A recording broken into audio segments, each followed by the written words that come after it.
Hey everybody, Jeff Reinhart here, LMP and Lancaster Online. Welcome in. It's the Week 12 edition of the LL Football Roundtable, sponsored by Auto House of Lancaster. Here we are in Myerstown, home of the Elco Raiders. They're still playing football.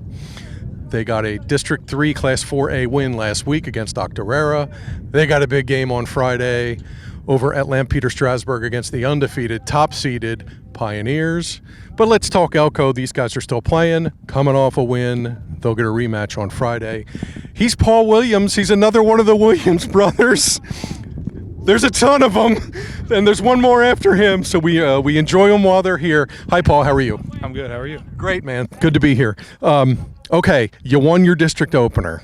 You survived a really good 10-week schedule, played Twin Valley, played YO, played LS. How much did that have you ready for last week, and did it have you ready to go to beat Octorara?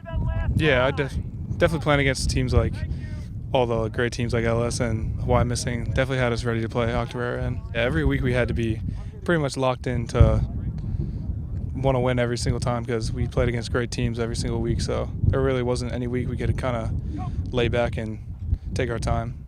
Honestly, I wouldn't want it any other way than playing these tough schools with good competition. I love when the games are close and it's a dogfight. That's the best.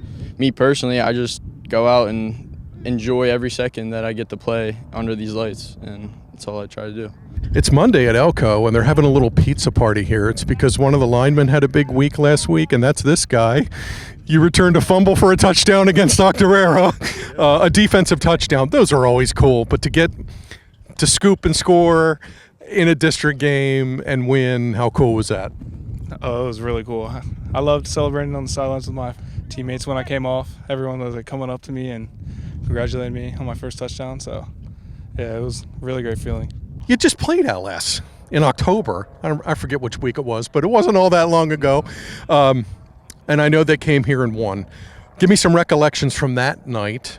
Good, bad, indifferent. Just some things you remember from that game. Obviously, they're real good, big, fast, physical. But I think so is our team, and I actually think we did pretty good last time we played them here. We held them to not too many points in the first half. Second half wasn't too good, but yeah, I think we've came a long way since that week, and we're ready. I definitely think we could hang with them, and if we just keep playing like how we did in that first half, I think we'll definitely have a great chance to have a different outcome than last time. Baby on three. 1, 2, 3, baby. And we're back in the studio, back from Elco. Thanks to Coach Miller and the Raiders this week for letting Tyler and I poke around.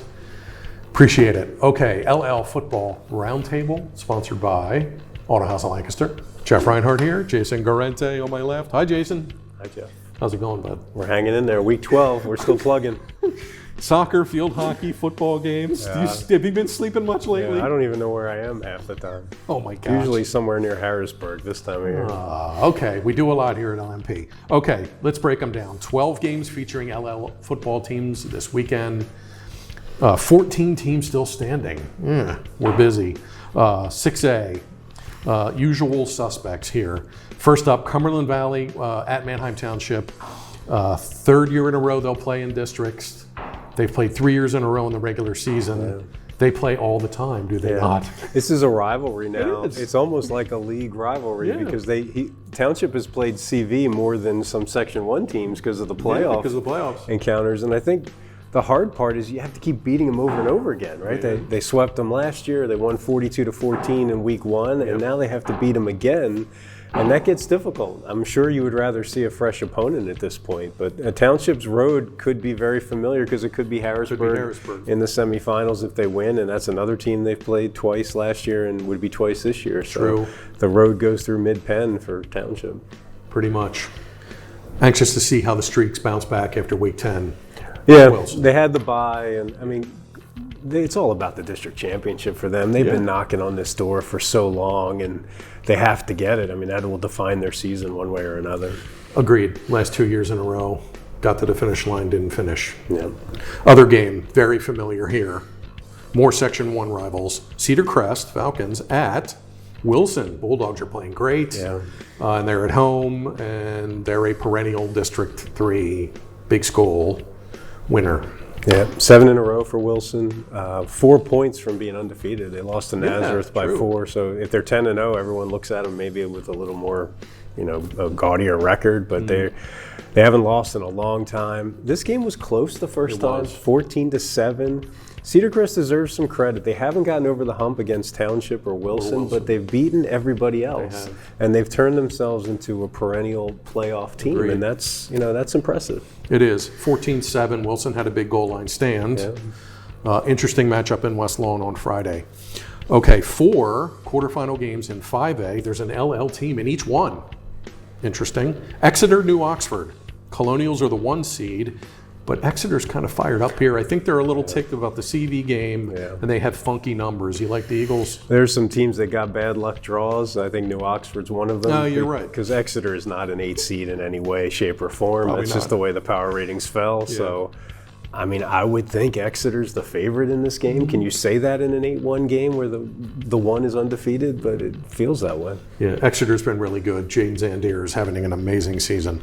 Shippensburg, Greyhounds at Conestoga Valley. Bucks, you've seen them. Yes. 10-0, they're playing great. What do you think? Underseeded also, I think. They don't seem like the 4th best team in 5A and undefeated. Yeah. Ship started 9-0. Their only loss is to Mechanicsburg, which is 10-0. So, someone had to lose that game. Warwick hung with them. Warwick was ahead going into the 4th quarter. So, I would think Ship didn't have the bye. They have to travel. I think CV's in a pretty good spot there. Agreed. I don't like the week off. I don't like the rust. But it gets Jaden Johnson off his feet for another week, and he's really, really dangerous. Cocalico, who you know a lot, at Mechanicsburg. Wildcats are really good. Cocalico looking for a 3-peat. This is a big hurdle to jump here, I think, for the Eagles. Cocalico's won 8 out of 9. Their only loss during that time was to Weiser, which is undefeated. Scored 42 points last week. They hadn't been scoring like they had traditionally, and they put the big number on the board. Some big runs. The Josh Meyer and Dane Hornig duo was working, and Braden Epinette had a long touchdown that was wiped out in the penalty. So that's the 3rd leg in that running game. You don't count them out. They've won 2 straight district titles. I know it's a road game against an undefeated team, but it does not surprise anyone if they win this game, does it? Nope, I would not be surprised. Good piece this week on Dane Bollinger, who had a really bad knee injury. I felt bad for the kid. He had missed the first half of this season, but his story was pretty special. Returned from a torn ACL in slightly under 6 months. It looked like maybe he wasn't going to play. He set a target date to play the Mannheim Central game. Because that's the big game for Cocalico in the regular season, and he made it back. And he hasn't been 100%, but just an emotional leader and just a kid who loves football, and you're happy to see him get something out of his senior season. Agreed. He's a good egg. Bishop McDevitt at Conrad Weiser. Weiser, 10-0, first time since 96. Outright Section 3 champs. And McDevitt's coming to town. Tough draw. I guess we can say power ratings aren't perfect, right? My goodness. A little bit. I just feel like for those kids to have the season they had, and you feel like you should get rewarded with a district playoff game that's a little more favorable, it's just a bad break.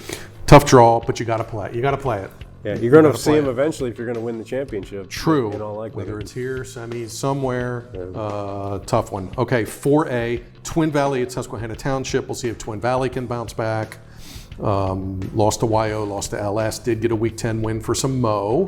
Elco, where we were this week, at LS, all Section 4 battle. You know the Pioneers pretty well. What do you think of that game? Well, let's give Elco some credit. Definitely. Elco is 1-4, and all 4 losses were by 24 points. Wow. Teams like that are not in the playoffs typically. It's hard. They kept it together and they turned it around. I know the schedule turned in their favor, but they didn't get discouraged.